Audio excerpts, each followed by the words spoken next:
Now part of the Darkcast Network. Welcome to Indie Podcasts with a dark side. Around 2 a.m. on November 13th, 2024, at the Mule Creek State Prison in California, one of the inmates named David Brinson called prison staff over saying that his wife, 62-year-old Stephanie Diane Dowells, had, quote, passed out. Medical staff gave her CPR and tried to save her. 911 was also called, but Stephanie was pronounced dead at 2:51 a.m.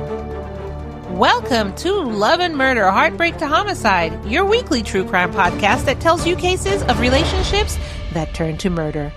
But I always tell each case with the victim in mind, so you may hear some ranting and ravings. Now, quick note before we get started. School is back in session, so I'll be off for the next 2 weeks. While I'm away, you will still get your regular content through pre-recorded mini episodes, and of course, your bonus episodes will still be coming out. Now, I do invite you to take a seat, take a listen all the way to the end, and if you like my retelling, then go ahead and subscribe on whatever platform you're on. If you haven't already, make sure you're signed up on the Patreon, patreon.com/Love and Murder. You can join the free tier so you never miss an episode and you still get a few extra benefits. But I recommend one of our bonus tiers. That's where you'll unlock bonus cases, ad-free episodes, case extras, and so much more. Head on over to patreon.com/Love and Murder and become part of the Lamb Fam today. And now, as I remind you each Monday, grab your butts, grab your glass of apple juice, and let's get back into this case of love and murder. After Stephanie's death, David's story changed. To some, he said she passed out on the floor. To others, he claimed she collapsed on the bed. So they were like, well, which one is it? Stephanie's body was sent for autopsy, and instead of saying that her death was natural, the coroner said that she had been strangled to death during her routine family visit. Stephanie was a hairdresser from Inglewood who lived with her son, daughter-in-law, and young grandson. Her family describes her as caring and devoted, someone who believed her husband could still turn his life around. Her daughter-in-law, Natalie Jimenez, said Stephanie and David would read together during visits, and she encouraged his studies while in prison. But David Brinson's past was anything but hopeful. At 54 years old, he was already serving 4 consecutive life sentences for murdering 4 men during a robbery in the 90s. He'd been incarcerated at Mule Creek since 1994. Stephanie was at the prison through California's Family Visit Program, an initiative that allows inmates to spend up to 40 hours with family members in private apartment-style units. The program is meant to strengthen family ties and encourage rehabilitation, but it also relies heavily on privacy with only occasional unscheduled checks. This is a prison. He's serving 4 life sentences. Where did you think? How did you think this was a good... Is it just me? Please stop right now and go to the comments and tell me if it's just me. For months after her death, no charges were filed as investigators continued to build their case. Then on August 13th, 2025, David was officially charged with murder. Amador County District Attorney Todd Reby said the evidence came from both prison records and the autopsy. David has not yet entered a plea deal, and his arraignment is set for September 19th, 2025. I mean, what difference does it make? He's already serving 4 life sentences. What difference is it going to make? I honestly don't even understand why you're wasting taxpayers' money to bring another charge against him and go to trial and all this stuff. What difference? I don't get it.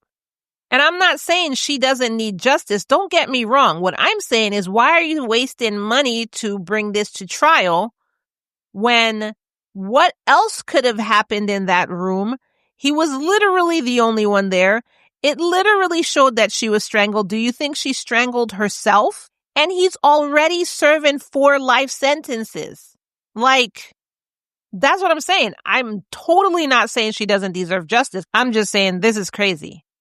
Stephanie's family is devastated. Her son, Armand Torres, told reporters, quote, "How could they just let this happen? I just don't get it.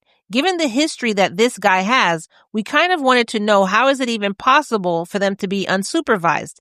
My mom just left alone and she called for help, I'm sure, and there's nothing she could do. Armand, I completely agree. This is what I was saying. How are you just getting a guy who's on 4 life sentences? So in his head, he has nothing to lose. How are you letting him sit in a room unsupervised with somebody? I don't get it. And then you're about to run him through a trial like, we'll give him a fair trial. Who else could have done it? You're like giving him a setup for him to plead guilty or not guilty. And if he pleads not guilty, what are you going to put forth a whole trial to find out the proof? Like, I don't understand this. The family's attorney, Michael Oppenheimer, released a statement saying, quote, while nothing can bring Stephanie back to her family, this is the first step towards getting justice for her brutal murder. This and other murders should have never happened and could have been prevented by the state of California.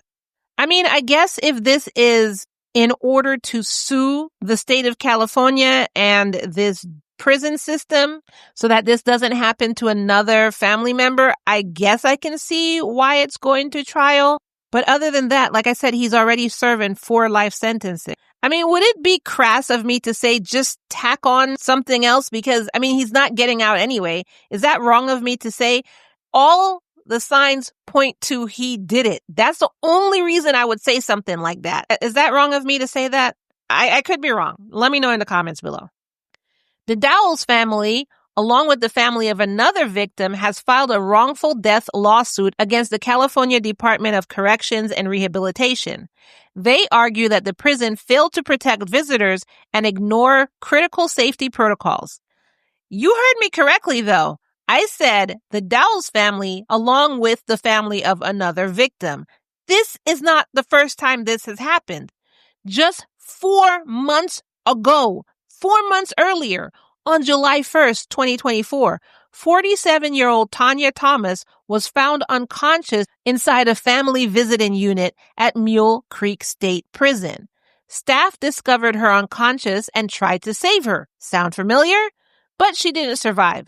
In December 2024, the Amador County Coroner's Office ruled her death a homicide.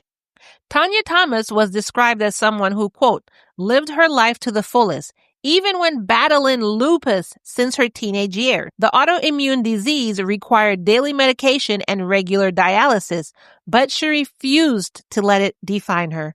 She raised a son who is now 25 and serving in the Air Force and spent years working for the San Francisco Unified School District. At the time of her death, she was serving as a mentor for developmentally delayed adults.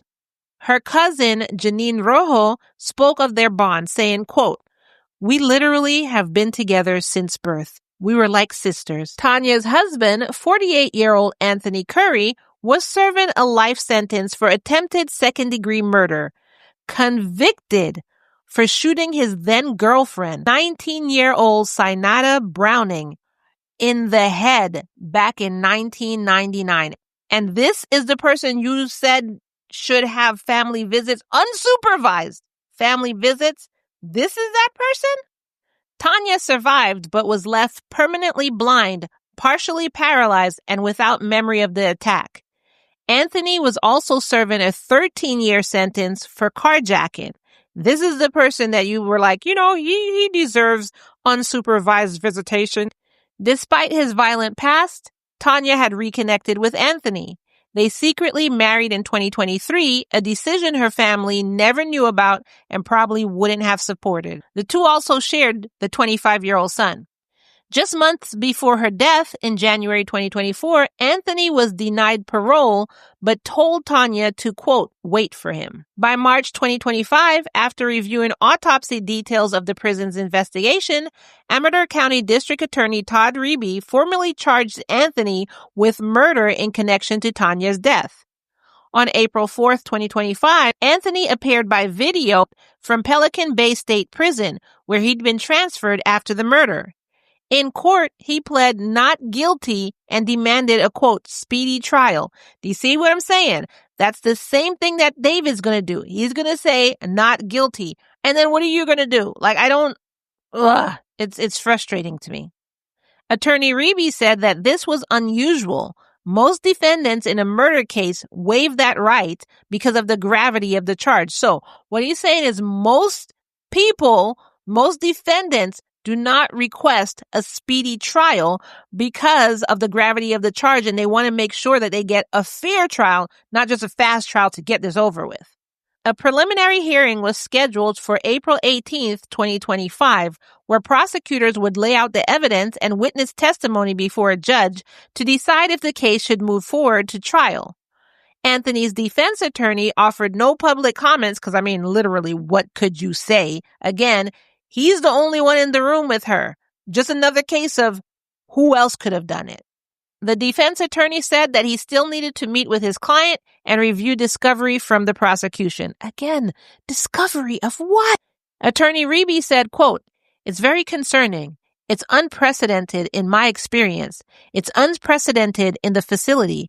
I've never seen anything like this. So this is uncharted territory, at least for me. In more than 25 years as a DA, these are the first violent incidents during family visits he has ever seen at Mule Creek. If it happened one time, I'm shutting it down. I'm not waiting for, maybe it was just a fluke. Let's do it a second time. Let's do it a third time. The first time, that was the fluke. End of story, not happening again. That's just my opinion. As of now, going back to David, he's still waiting arraignment and the legal process is still in its early stages. And although Anthony was supposed to be in court, I've seen no updates on his case either. But Stephanie's family and Tania's are demanding justice and change. Both are calling for the state to reevaluate its visitation policies, warning that without reform, more tragedies could follow. I don't understand how you still have this open or you haven't reformed it immediately. I would be like anybody with violent charges, like shooting their ex-girlfriend in their head, murdering 4 people, stuff like that. You wouldn't get visitation. That's just that. I'm not saying shut it down completely, but it's just crazy. Maybe it's me. Maybe I'm just being way too harsh. Let me know your thoughts in the comments below. Because if I'm wrong, if I'm being too harsh, literally, for real, bring me down. These incidents, just 4 months apart, has actually thrown a light on California's family visit program. Like I told you before, these visits take place in private apartment-style units that are on the prison grounds, and they can last up to 40 hours. You have them alone up to 40 hours. According to the Department of Corrections and Rehabilitation, they're considered a privilege, meant to support family connections and encourage rehabilitation. To qualify, inmates have to show good behavior and meet certain requirements. Death row inmates, sex offenders, and those under disciplinary restrictions are banned. But there's no rule that bans people convicted of violent crimes, which is what I'm saying. This dude murdered 4 people. The other one shot his ex-girlfriend in the back of the head. Are these examples of people who should be in this program unsupervised? You can see your family if you want, but it's not going to be unsupervised in an apartment alone for up to 40 hours. You know what I'm saying? That's insane that you're doing this. Security for these visits is minimal. Inmates have to show up for count 4 times within a 24-hour period, and watch commanders can order surprise inspections.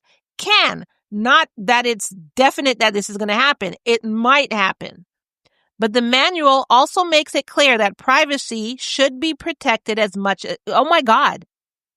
Are you serious? The manual makes it clear that privacy should be protected as much as possible for both the inmate and their visitors. And that's exactly what the families of both victims are furious about. Janine said, quote, "Something needs to be done. And it should have been done 2 homicides ago. I'm sick to my stomach that this happened to Tania, but then it happened again just months after her to Stephanie. It should have been prevented."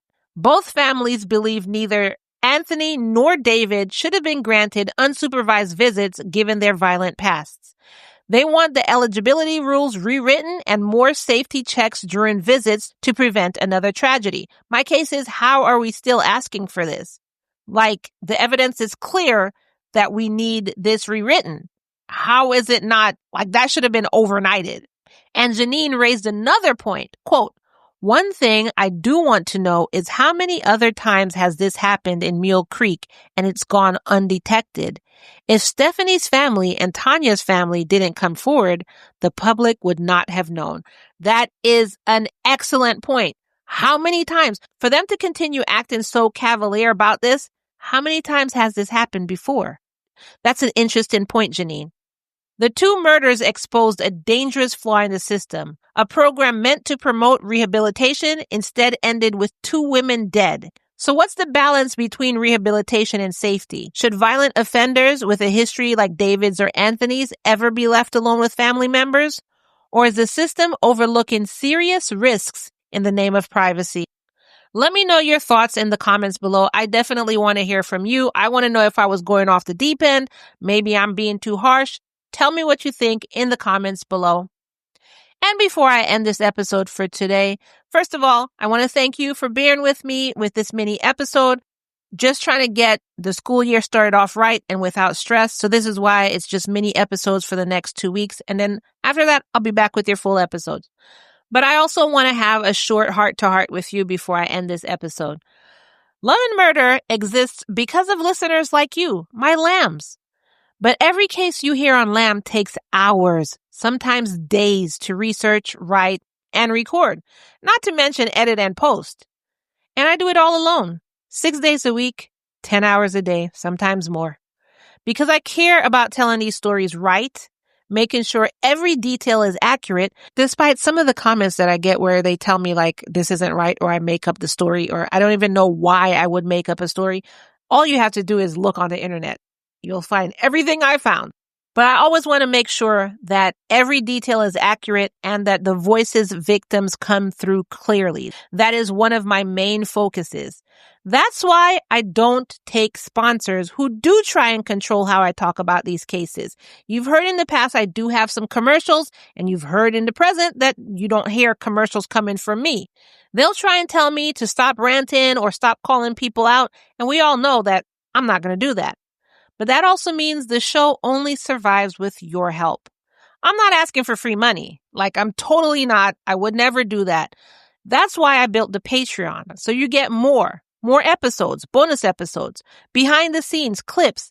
You get from the cases that I put out for the public. You do get case extras. You get videos of the trials. I compiled the entire trial so you could see the trial if you wanted to from beginning to end.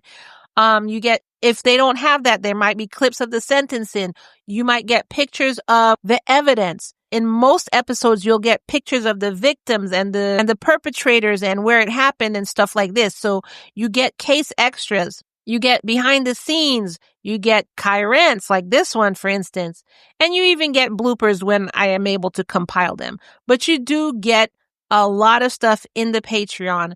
And you can only join for just $3 a month. Now, I do have a lot of different tiers, but the $3 a month is the beginning tier, and that's where you get intro-free and commercial-free episodes plus the case extras.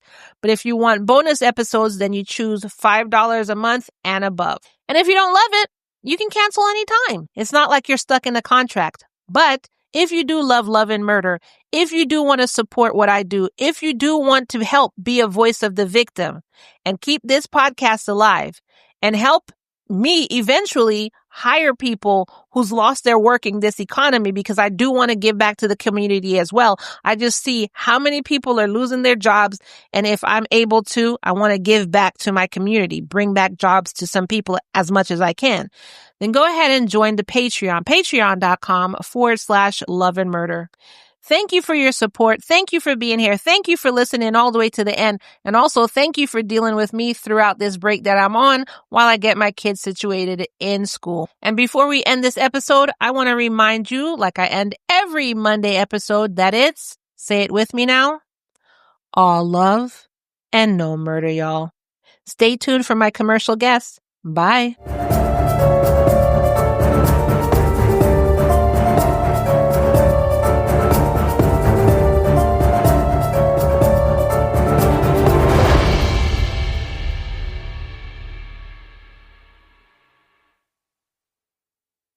There are over 200,000 unsolved homicides in the United States justice system right now. and many of those cases haven't seen the light of day in years, decades in some instances.